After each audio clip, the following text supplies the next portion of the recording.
लद्दाख की कड़ाके की सर्दी, -25 डिग्री तापमान और 17,000 फीट की ऊंचाई पर फैला बर्फ का रेगिस्तान, और उस बर्फ में 120 भारतीय जवान, जिनके सामने थी चीन की 2000 सैनिकों की सेना। ये कहानी है रेजांग ला की, जहां मौत भी ठिठुर गई थी, पर भारत के वीर सपूत नहीं झुके।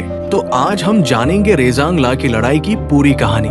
तो देखने के लिए बने रहिए इस वीडियो में। साल था 1962। भारत और चीन के बीच सीमा विवाद बहुत बढ़ चुका था। अरुणाचल से लेकर लद्दाख तक हर पहाड़ी पर तनाव था। भारत लड़ाई के लिए तैयार नहीं था। सेना के पास न गर्म कपड़े थे, न आधुनिक हथियार, न अच्छी सड़कें, लेकिन एक चीज थी, हिम्मत और जज्बा।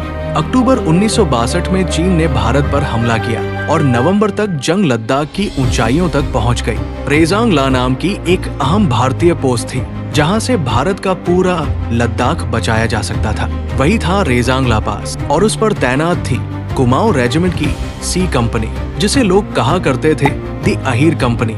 इस रेजिमेंट में थे 120 जवान, जिनमें से अधिकतर हरियाणा और राजस्थान के गांवों से आए हुए अहीर समुदाय के लड़के थे।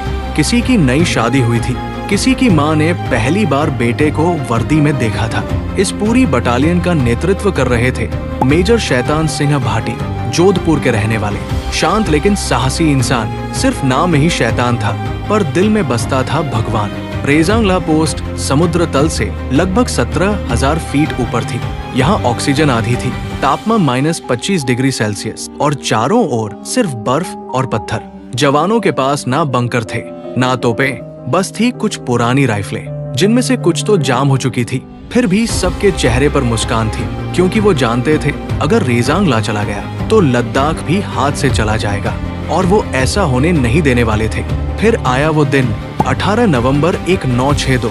चारों ओर घना कोहरा और बर्फीली हवाओं में सन्नाटा। अचानक पहाड़ों से आती आवाजें, चीनी सेना आ रही थी। चीनी सैनिकों की संख्या 2000 से ज्यादा थी। उन्होंने 3 दिशाओं से रेजांग ला को घेर लिया। सी कंपनी में मात्र 120 जवान थे। भारतीय सेना के हेडक्वार्टर से रेडियो संदेश आया कि भारत की तरफ से अभी और सैनिक सहायता नहीं भेजी जा सकती, आप वो पोस्ट छोड़ दीजिए। तब मेजर शैतान सिंह ने अपने जवानों से कहा, अगर कोई अभी लड़ाई छोड़कर जाना चाहता है तो जा सकता है, पर मैं मरते दम तक लड़ूंगा। लड़ाई से डरकर भागना अहीर सैनिकों के खून में नहीं था। कोई भी सैनिक पोस्ट छोड़कर नहीं गया। चीनी सेना ने मशीन गन और गोले बारूद से हमला शुरू किया। पहाड़ों से गोलियां बरसने लगी, पर भारतीय जवानों ने हर गोली का जवाब दिया। हर गोली के साथ जय हिंद की आवाज गूंजती थी। मेजर शैतान सिंह ने सैनिकों को 3 मोर्चों में बांटा था। पहला मोर्चा था सूबेदार रामचंद्र यादव का, जिन्होंने चीनी फौज के पहले काफिले को वही रोक दिया। कई चीनी सैनिक पहाड़ की ढलानों में लुढ़क गए। दूसरा मोर्चा था नेक राम सिंह का। जब उनके हथियार गर्म हो गए तो उन्होंने उन्हें बर्फ से ठंडा किया और लड़ाई जारी रखी। तीसरा मोर्चा खुद मेजर शैतान सिंह ने संभाला हुआ था। घंटों तक जंग चलती रही। अब भारतीय सैनिकों का गोला बारूद खत्म होने लगा। चीनी सेना अब पहाड़ी के बिल्कुल पास आ चुकी थी। फिर शुरू हुआ हाथ से हाथ का युद्ध। अहीर सैनिकों में से कई अपने गांव में पहलवानी कर चुके थे। वे कदकाठी में चीनी सैनिकों से बहुत बड़े थे। वो बिना हथियारों के भी दुश्मनों को मार रहे थे, किसी की गर्दन मोड़कर, किसी को नीचे पटककर।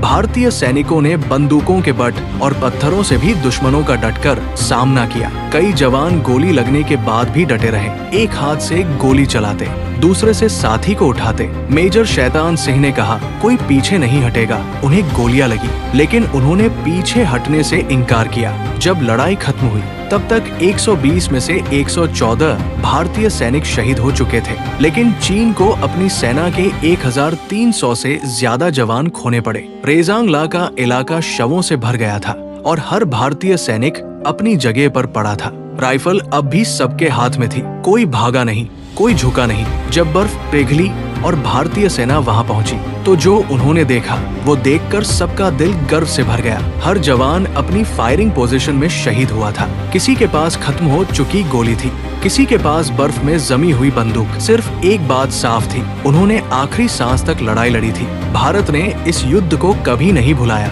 इन सैनिकों की बहादुरी के लिए मेजर शैतान सिंह को मिला परम वीर चक्र और पूरी बटालियन को मिला बैटल ऑनर ऑफ रेजांग ला। आज भी रेजांग ला वॉर मेमोरियल में उन वीरों के नाम पत्थर पर अंकित है और वहाँ लिखी है ये पंक्तियाँ। How can a man die better than facing fearful odds for the ashes of his fathers and the temples of his God? Rezang La सिर्फ एक युद्ध नहीं था, ये भारत के साहस का प्रतीक था। 120 वीर अहीर जवानों ने दिखा दिया कि जंग हथियारों से नहीं बल्कि हौसलों से जीती जाती है। उनकी वीरता बर्फ से भी ठंडी और जज्बा आग से भी गर्म था। आज भी जब लद्दाख की ऊंचाइयों पर सूरज उगता है तो उसकी पहली किरण रेजांगला की पहाड़ियों को छूती है, जहां अब भी वो मिट्टी शैतान सिंह और उनके 120 वीरों की याद में महकती है। हम सोते हैं क्योंकि वो कभी नहीं सोए, हम आजाद हैं क्योंकि वो आखिरी सांस तक लड़े। इन वीरों की बहादुरी के लिए एक लाइक तो बनता है और इतिहास से जुड़े ऐसे ही किस्से जानने के लिए हमारे चैनल को सब्सक्राइब करें। धन्यवाद।